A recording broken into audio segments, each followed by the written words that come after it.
Hi friends, welcome back to our channel.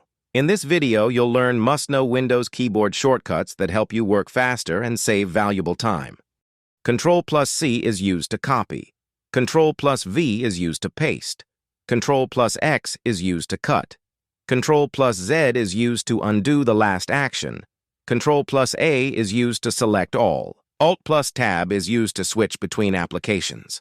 Alt+F4 is used to close the current application.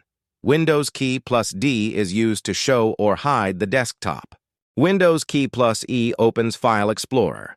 Control+Shift+N is used to create a new folder. Control+T opens a new tab.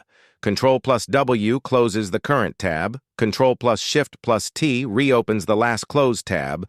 Control+L moves the cursor to the address bar. Control+Shift+Escape opens Task Manager.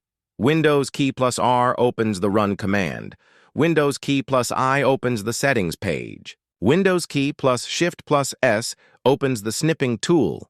Windows key plus Print Screen saves a screenshot automatically. Alt plus Print Screen captures the active window. Windows key plus X opens the Power menu. Windows key plus Control plus D creates a new virtual desktop. Windows key plus Control plus left or right arrow switches between virtual desktops. Using keyboard shortcuts regularly can save hours every week. If you found this video helpful, please like and comment. Subscribe to the channel for more useful tech tips. In the next video, I'll share must-know MacBook keyboard shortcuts, so stay tuned. Thanks for watching.